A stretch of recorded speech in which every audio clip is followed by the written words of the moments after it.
Iran से युद्ध का मैदान और वॉशिंगटन का सरेंडर वाला मुंह। जिस पुतिन को अमेरिका दुनिया से अलग थलग करने की कस्में खा रहा था, क्या आज उसी पुतिन की देहरी पर अमेरिकी राष्ट्रपति डोनाल्ड ट्रंप को गिड़गिड़ाना पड़ रहा है? जी हाँ, तीसरे विश्व युद्ध की कगार पर खड़ी दुनिया के सामने इस वक्त की सबसे सनसनीखेज और चौंकाने वाली कूटनीतिक खबर आ रही है।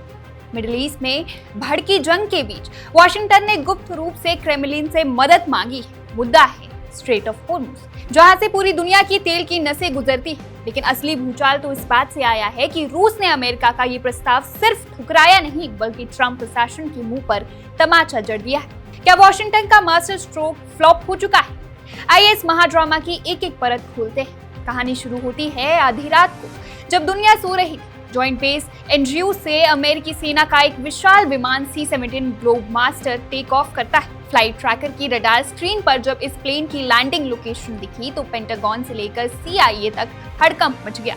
ये प्लेन कहीं और नहीं, सीधे रूस की राजधानी मॉस्को में जाकर लैंड हुआ और इस सीक्रेट प्लेन में सवार थे CIA निदेशक जॉन रेडक्लिफ। बिना किसी प्रेस कॉन्फ्रेंस, बिना किसी आधिकारिक ऐलान के अमेरिकी खुफिया एजेंसी का प्रमुख सीधे पुतिन के गढ़ में पहुंच जाता है। वॉशिंगटन ने इस यात्रा की पुष्टि तो की, लेकिन एजेंडा छिपा लिया। लेकिन अब तेहरान के दो वरिष्ठ सूत्रों ने इस पूरी सीक्रेट मीटिंग का पर्दाफाश कर दिया। ईरानी सूत्रों के मुताबिक CIA चीफ का संदेश बिल्कुल साफ था। अमेरिका चाहता था कि रूस तेहरान पर अपने गहरे रणनीतिक प्रभाव का इस्तेमाल करे। वॉशिंगटन ने मॉस्को से सीधे सीधे कहा कि तेहरान को बोलो कि वो स्ट्रेट ऑफ हॉर्मुज़ को तेल टैंकरों के लिए तुरंत खोल दे। स्ट्रेट ऑफ हॉर्मुज़ ये वो समुद्री रास्ता है जहां से दुनिया का 20% तेल गुजरता है। ईरान ने इस जलमार्ग की नाकेबंदी करके अमेरिका और पूरे पश्चिमी जगत की गर्दन अपनी मुट्ठी में भींच रखी है। अमेरिका की सैन्य ताकत भी इस ढाल के आगे पस्त नजर आ रही है। इसलिए ट्रंप ने पुतिन का रुख किया। लेकिन क्या रूस ने अमेरिका का साथ दिया? बिल्कुल नहीं। ईरानी सूत्रों के अनुसार क्रेमलिन ने ट्रंप की इस अपील को कचरे के डिब्बे में फेंक दिया। जब रूस ने बात मानने से इनकार किया तो CIA चीफ ने टेबल पर अपनी आखिरी चाल चली, जो की थी धमकी। अमेरिका ने साफ कह दिया कि ट्रेजरी सेक्रेटरी स्कॉट बेसेंट का ऑपरेशन इकोनॉमिक आउटकास्ट शुरू हो चुका है। अगर रूस ने सहयोग नहीं किया तो ईरानी तेल, सोने और एविएशन से जुड़े रूसी बैंकों, कारोबारियों और शिपिंग कंपनियों पर ऐसे नए सेकेंडरी सैंक्शंस लगाए जाएंगे कि रूस अमेरिकी डॉलर सिस्टम से हमेशा के लिए बाहर हो जाएगा। लेकिन पुतिन का जवाब क्या था? मॉस्को ने उल्टे तेहरान को फोन करके कह दिया कि घबराओ मत, अमेरिका की इन खोखली धमकियों का हम पर कोई असर नहीं होने वाला। हॉर्मुज़ पर दबाव बनाए रखो। अब समझिए कि इस चाल से ट्रंप कैसे फंस गए हैं।